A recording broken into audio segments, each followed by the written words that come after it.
The Outpost Encounter. The Epsilon 7 trade outpost floated like a mechanical barnacle on the edge of known space. A mishmash of species wandered its halls, bartering, resting, or hiding from trouble. Julian Reese, a human cargo runner with a knack for accidentally getting involved in complicated situations, had only docked to refuel and grab a bite at the communal mess. That was when he saw her, sitting alone at a corner table, sipping something bioluminescent from a crystalline cup, was a female alien unlike any he had seen before. Her skin was a silky coral hue, her eyes large and glossy like the moons of Orlon Prime, but it was her tentacles that drew attention. They sprouted gracefully from her head and upper back, 8 in total, each moving with an elegant subconscious rhythm. Julian, against his better judgment, walked over. "Hey," he said, trying to sound casual. I hope this isn't rude, but your tentacles are incredible. The way they move, it's like music." The alien girl froze. Her eyes widened. A second later, the table flipped. Part 2, Miscommunication. In a flurry of fluid motion, she vaulted over the table and grabbed Julian by the collar. Her tentacles flared, encircling him protectively, threateningly. The mess hall fell silent. "You say this in front of strangers," she hissed. Her voice had a melodic lilt, but the menace in her tone was unmistakable. Julian raised his hands, palms open. Wait. I meant it as a compliment. Honest. I just think they're beautiful. Elegant even." Her expression flickered.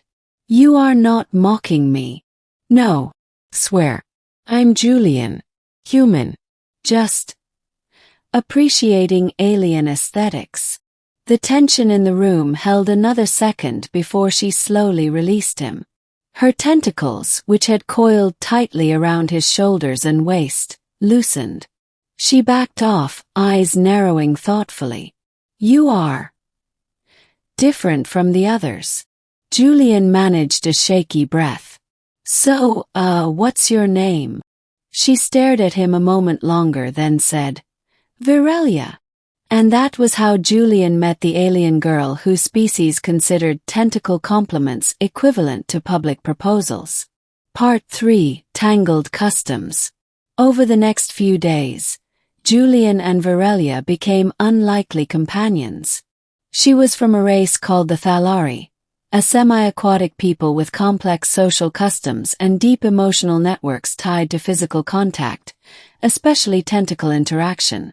Julian had unknowingly stepped into a deep cultural taboo.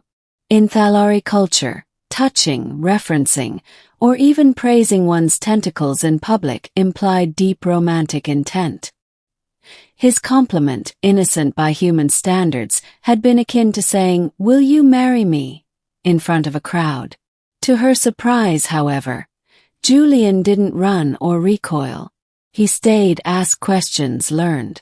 And Virelia found herself intrigued by his awkward charm and willingness to understand. One evening, while sharing a meal of mixed protein cubes and algae wine in her quarters, she asked, "Why did you say it?" "About my tentacles." Julian shrugged, chewing thoughtfully. "Because I meant it. They were moving like dancers. I don't know, it was mesmerizing." In Thalari society, few would notice such a thing, and none would speak of it unless they sought union. Julian raised a brow.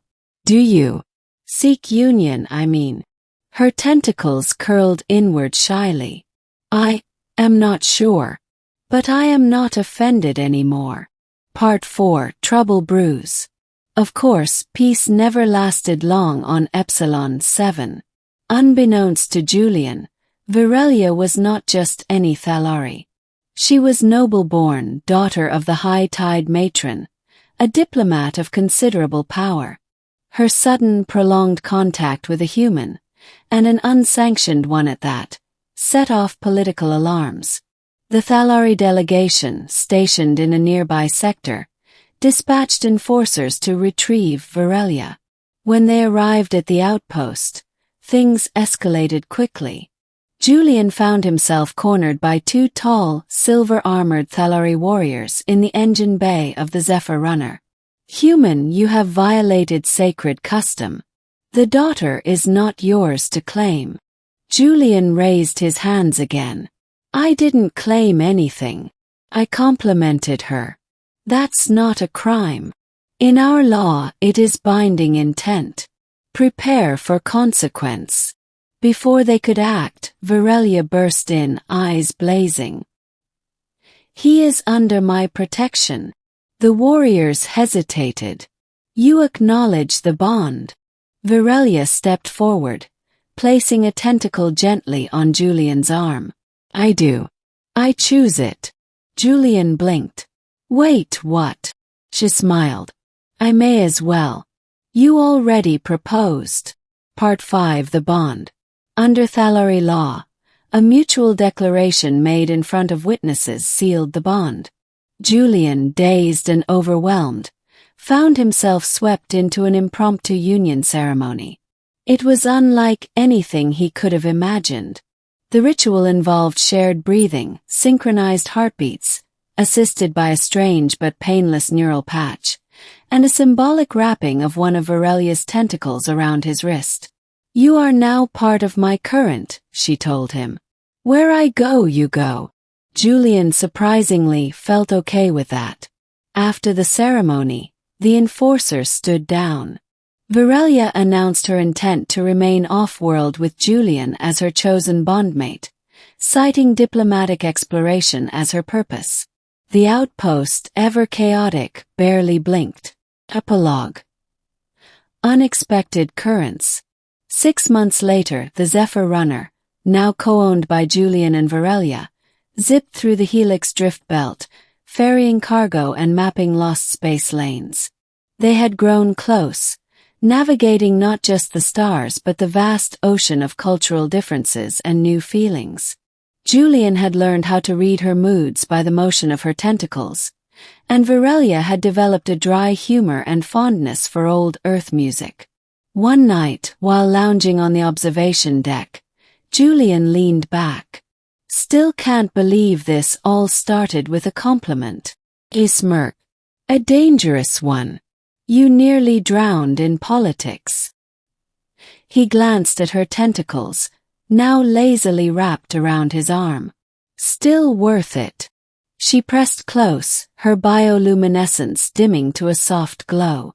"Next time, try complimenting my eyes instead."